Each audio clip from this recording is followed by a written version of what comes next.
بسم اللہ الرحمن الرحیم، السلام علیکم۔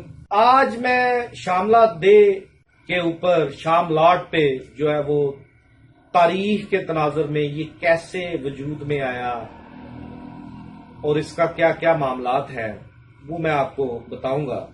صوبہ پنجاب 1849 یا پرسائزلی آپ اس کو اگر دیکھیں کہ جنگ آزادی 1857 میں ہوئی، جس میں مغل رجیم کو فائنلی ختم کر دیا گیا اور ایسٹ انڈیا کمپنی نے 1849 میں صوبہ پنجاب فارمولیٹ کیا۔ اب شاملات ڈے کو ایکسپلین کرنے سے پہلے میں 3 بلٹ پوائنٹس آپ کو بتا دوں، جس کے دائرے میں رہ کے میں آپ کو بتاؤں گا کہ اس کا تاریخی پس منظر کیا ہے، اس کے کسٹم اینڈ یوزیجز کیا تھے، شاملات ڈے کے رواج کیا تھے، رسم و رواج کیا تھے، اور تیسرا سب سے اہم پوائنٹ یہ ہے کہ بینک سے کیا شاملات ڈے کی پراپرٹی پہ قرضہ لیا جا سکتا ہے۔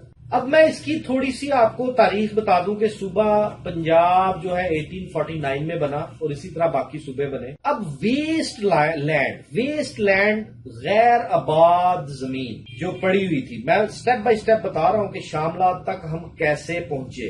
اب جو ویسٹ لینڈ تھی اس کو آباد کرنے کا 19ویں صدی میں 1849 کے بعد وہ کیا طریقہ کار تھا، ایسٹ انڈیا کمپنی نے، انگلش امپائر نے، انگریز سامراج نے وہ کیا دیا کہ جو ویسٹ لینڈ ہے، ویسٹ لینڈ مین جو غیر آباد زمین ہے، اس کے اوپر کوئی شخص جا کے کنواں کھودے اور اس زمین کی کاشت کر دے شروع، تو وہ ادھر کا قابض تصور ہوتا تھا۔ پھر اس کی فارمیشن بنائی گئی، موضع جات بنائے گئے۔ موضے میں کھیوٹ دار، کھیوٹ آپ اس کو کہہ سکتے ہیں ہولڈنگز آف دیٹ موضع۔ ایک موضع میں 4 کھیوٹ ہے، اس کا مطلب 4 مین ہولڈنگز ہیں۔ اب ہولڈنگز، کھیوٹ دار، اس کھیوٹ کا مالک، میں جس دور کی بات آپ کو بتا رہا ہوں 1800 سمتھنگ کی، اس میں ایک کھیوٹ کا ایک مالک بھی ہوتا تھا، وہ کھیوٹ دار کہلاتا تھا، ہولڈر آف دیٹ پراپرٹی، کہ اس کے قبضے میں یہ پراپرٹی ہے، وہ کھیوٹ دار تھا۔ کھیوٹ دار ایک کھیوٹ میں ایک سے زائد بھی ہو سکتے ہیں، اس زمانے میں ایک ہوتا تھا، 2 ہوتے تھے یا 3 ہوتے تھے۔ اب کھیوٹ دار جو ہے وہ مالکان دے بھی کہلاتے تھے۔ مختلف ٹرمنالوجیز آئیں گی، سمجھنے کی کوشش کیجئے گا۔ اب ایک موضع میں کتنے نوعیت کے مالکان یا قابضین آتے ہیں؟ سب سے پہلا بنتا ہے اعلی مالک۔ اعلی مالک کون ہے؟ اعلی مالک وہ ہے جو جب یہ ساری فارمیشن ہوئی، کھیوٹ بنے، تو کھیوٹ میں جو مالک تھا وہ اعلی مالک کہلائے۔ اوریجنل اونر آف دیٹ کھیوٹ یا ان دیٹ کھیوٹ، اگر ایک سے زائد کھیوٹ دار ہے تو ان دیٹ کھیوٹ، اس کھیوٹ میں جو بھی اوریجنل اونرز ہیں وہ اعلی مالکان ہوں گے، اگر ایک ہے تو اعلی مالک ہوگا۔ اب دوسرا جو آتا ہے وہ آتا ہے ادنا مالک۔ ادنا مالک وہ ہے، ایک تو اعلی مالک ہو گیا، اعلی مالک جو اوریجنل کھیوٹ دار تھا، اس کی اولاد در اولاد آج کا دن آ گیا، وہ اعلی مالک کا ہی اسٹیٹس رکھیں گے اگر انہوں نے نہیں بیچی۔ ادنا مالک، اعلی مالک نے جس کو بیچی وہ ادنا مالک۔ مالک قبضہ، کہ جس کے پاس صرف قبضہ ہے، وہ قبضے کی حد تک مالک ہے، اونرشپ نہیں ہے، ملکیت نہیں ہے، قبضے کی حد تک وہ معاملات چلتے ہیں۔ اب 1901 تک NWFP جو سرحد اور موجودہ KP کے بھی اس ساری ڈیمارکیشن میں آ چکا ہوا تھا پورے سب کانٹیننٹ میں 1901 میں۔ اب ایک موضع ہے، اب اس موضع میں اگر کسی نے آباد کیا ہے، میں کھیوٹ دار تھا، میرے مزارین یا میرے ملازمین یا کوئی شخص آتا ہے کہتا ہے جی یہ غیر آباد زمین ہے، ہم اس کو آباد کر لیں۔ اب ایک نیچرل جا فینومینا ہے کہ اگر ایک شخص آتا ہے آباد کرنے کے لیے تو اس کو رہنے کے لیے جگہ بھی چاہیے ہوگی، اس کے مال مویشی بھی ہوں گے، اس کو ان کے چرنے کے لیے چراگاہ بھی چاہیے ہوگی۔ وہ مسلمان ہے تو نماز پڑھنے کے لیے اس دہ میں مسجد بھی چاہیے ہوگی۔ وہ ہندو ہے تو اس کو وہاں پہ مندر بھی چاہیے ہوگا۔ وہ عیسائی ہے تو اس کو وہاں پہ چرچ بھی چاہیے ہوگا۔ وہ مسلمان ہے تو اس کو وہاں پہ قبرستان بھی چاہیے ہوگا، اس کو وہاں پہ جناز گاہ بھی چاہیے ہوگا۔ وہ عیسائی ہے تو اس کو وہاں پہ گورا قبرستان بھی چاہیے ہوگا۔ وہ اگر ہندو ہے تو مڑیاں، وہ ایریا جہاں پہ ہندو اپنی لاش کو جلاتے ہیں وہ بھی ایریا چاہیے ہوگا۔ اگر اس نے وہاں پہ رہنا ہے تو اس کو نائی کی بھی ضرورت ہوگی۔ اگر اس نے رہنا ہے وہاں پہ تو اس کو ڈرینیج کے لیے، صفائی کے لیے عیسائی کی بھی ضرورت ہوگی۔ یہ سارے رسم و رواج دیکھتے ہوئے ایک لال لکیر وضع کی گئی ہر موضع میں کہ یہ آبادی دہ ہے۔ آبادی دہ کے ارد گرد، اب آبادی دہ کے مالکان کون ہیں؟ آبادی دہ کے اعلی مالک ہی مالکان ہیں، اوریجنل اونر۔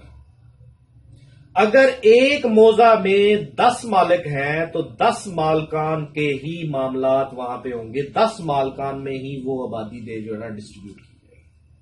وہ اوریجنل اونر ہے، وہ لال لکیر آ گئی۔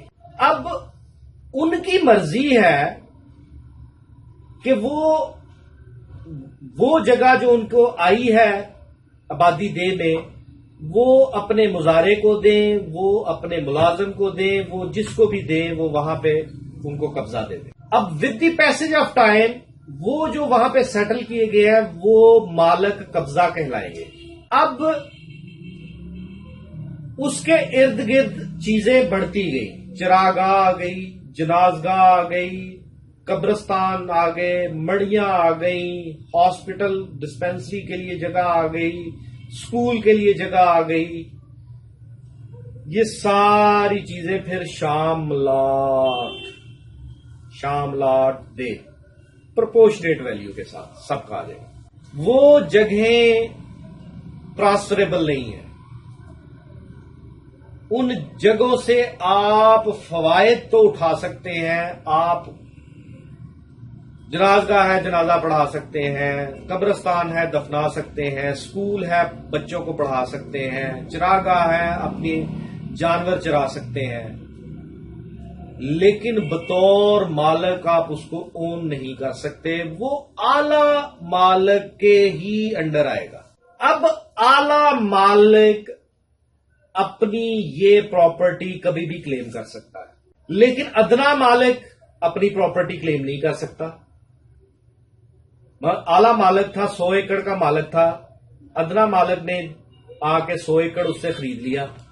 اب وہ اس بنیاد پہ کہ 100 ایکڑ میں نے خرید لی ہے، اس 100 ایکڑ کا پرپورشنیٹ شیئر جو ادھر تھا وہ میں نے خالی کروانا، وہ نہیں کروانا۔ اور اگر اعلی مالک کی قبضے میں کوئی پراپرٹی تھی شاملات ڈے میں، اور جب وہ 100 ایکڑ بیچتا ہے اس کے ساتھ اس کا بھی قبضہ دے دیتا ہے، تو وہ اس کے اونرشپ رائٹ کو ٹرانسفر نہیں کر سکتا ادنا مالک۔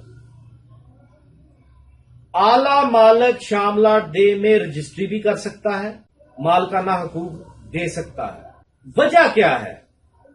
وجہ یہ ہے کہ جب لال لکیر بنی اور اے کو اس کا پورشن ظاہر ہو گیا اور محکمہ مال میں اس کا نام موجود ہے کہ اس پورشن کا مالک اے ہے، لیکن سبسیکوینٹ اونر کا نام اس لال لکیر میں نہیں لکھا جائے گا، اس کا نام گرداوری میں آئے گا کہ یہ اب قابض ہے۔ لیکن اگر اعلی مالک اس کو بیچے گا سبسیکوینٹ اونر کو تو وہ رجسٹری کے ذریعے بیچ سکتا ہے، کیونکہ اس کی فرض نکلے گی۔ جب رجسٹری کے ذریعے بیچے گا تو پھر اس کا انتقال بھی اس کی جگہ ہوگا، وہ کنٹینیو کر سکتا ہے۔ لیکن محض مالک قابض جو ہے یا ادنا مالک، اس کے پاس یہ اختیارات نہیں۔ اب ایک جو میں نے جو باتیں آپ کو بتائیں، اس سے ایک بات تو وضاحت کے ساتھ سامنے آ گئی کہ یہ جو عرف عام میں چلتا ہے نا کہ شاملات جائیداد جو ہے نا یہ غیر مالکانہ ہے، اس کا مالک کوئی نہیں ہے۔ مالک ہے، کلیکٹو مالکان ہیں شاملات دے کے، ایکسکلوسیو مالک کوئی نہیں ہے، کلیکٹیولی ہیں۔ ایکسکلوسو کوئی نہیں. اب سوال یہ پیدا ہوتا ہے کہ میں نے جو بتایا کہ مالک دے اور مالک قبضہ ان کے حقوق میں فرق کیا ہے. میں نے آپ کو بتایا کہ واجب الارض ایک ٹرمنالوجی ہے. میں زیادہ آپ کو کنفیوز نہیں کرنا چاہتا. اب میں زیادہ بتاتا جاؤں گا ٹرمنالوجیز آپ کنفیوز. میں پرسائز آپ کو دینا چاہتا ہوں کہ مالک دے جو اعلی مالک ہے اس میں اور مالک قبضہ میں فرق کیا ہے. اب جو مالک قبضہ ہے نا وہ چراگاہ استعمال نہیں کر سکتا as a matter of right. وہ دیگر کسٹم اور یوزیجز کے تحت جو معاملات ہیں اس میں as a matter of right نہیں کر سکتا. اگر اس کا کوئی بندہ، یہ ایموشنل نہ ہوئیے گا، اگر اس کا کوئی بندہ فوت ہوتا ہے اور مالکان دے کہتے ہیں کہ بھئی یہ مالک قابض ہے، یہ اس قبرستان میں دفن نہیں کر سکتا، تو وہ دفن نہیں کرنے دیا جائے گا جب تک کہ مالکان دے اس کی اجازت نہیں دیں گے. اعلی مالک جب تک یا ادنا مالک جب تک اس کی اجازت نہیں دیں گے تب تک وہ یہ فیسلٹیز نہیں انجوائے کر سکتا اور مانگ نہیں سکتا. اس میں آگے بے شمار ٹرمنالوجیز آتی ہیں دخیل کار، لیکن میں پرسائزلی جو میں آپ کو بتا رہا تھا کہ شاملات دے میں آپ نے جو ذہن میں رکھنا ہے اعلی مالک، ادنا مالک، مالک قبضہ، اور چوتھی قسم اب میں انٹروڈیوس کروانے لگا ہوں وہ کہتے ہیں دخیل کار، ٹیننٹ. پھر اس کی آگے قسمیں ہیں. اب دخیل کار بھی جو ہے وہ صرف قابض ہی ہے ایک اسپیسیفک ٹائم کے لیے. وہ اپنا قبضہ بھی نہیں بیچ سکتا. جی میں قابض ہوں، میں بیچ کے، وہ اپنا قبضہ بھی نہیں بیچ سکتا. اگر دخیل کار ریونیو ریکارڈ میں اندراج ہو گیا کہ یہ شاملات دے کی 10 مرلے کی پراپرٹی، یہاں پہ یہ دخیل کار بیٹھا ہوا ہے، تو کل کو وہ دخیل کار اٹھتا ہے، اٹھ کے بکر کو جو ہے وہ اپنی پراپرٹی وہ قبضہ بیچتا ہے، بیچ کے نکل جاتا ہے، تو وہ 10 دن بعد اس کا قبضہ جس کو بیچی ہے اس کا قبضہ واپس اعلی مالک یا ادنا مالک کو یا مالک قبضہ کو وہ مل جائے گی. کیونکہ دخیل کار کے پاس، کیونکہ ریونیو ریکارڈ میں اس کا نام موجود ہے بطور دخیل کار، تو دخیل کار کے پاس کوئی ایسا حق حاصل نہیں ہے کہ وہ جس جگہ پہ بیٹھا ہوا ہے وہ جگہ بطور قبضہ بھی کسی کو بیچ جائے. اب شاملات دے کی پراپرٹیز آج کل دھڑا دھڑ بک رہی ہیں. اگر تو آپ یہ چیز ایویلویٹ کر لیں کہ آیا وہ جو شخص اس کو بیچ رہا ہے وہ اعلی مالک ہے، ادنا مالک ہے، یا مالک قبضہ ہے، یا دخیل کار ہے. اگر تو وہ دخیل کار ہے، مثلا کئی دفعہ ایسا ہوتا ہے کہ ایک دخیل کار آیا، وہ بیٹھا ہوا ہے، اس کے اعلی مالک نے یا ادنا مالک نے اپنی پراپرٹی بیچ دی. اب جس کو بیچی ہے اس کو سمجھ ہی نہیں تھی کہ یہ دخیل کار بیٹھا ہوا ہے، یہاں تو میں اس کو یہاں سے اٹھاؤں یا اپنا مظاہرہ رکھوں. وہ بھی خاموش رہتا ہے، وہ بھی نہیں بتاتا. وہ بیٹھے بیٹھے 20 سال گزر جاتے ہیں. 20 سال گزرنے کے بعد وہ دخیل کار اپنا قبضہ بیچتا ہے، اس کو پتہ ہی نہیں مالک کو. اگر آپ ریونیو ریکارڈ دیکھ لیں اور دیکھیں کہ وہ بندہ بطور دخیل کار آیا تھا، بطور مالک قبضہ آیا تھا، وہ بطور ادنا مالک آیا تھا، وہ بطور اعلی مالک آیا تھا، تو پھر اگر تو وہاں پہ دخیل کار لکھا ہوا ہے تو پھر آپ ان سے مت خریدیں، کیونکہ کسی بھی سٹیج پہ آپ کو کوئی پریشانی آ سکتی ہے. دخیل کار وہاں کے مالکانہ حقوق نہیں لے سکتا.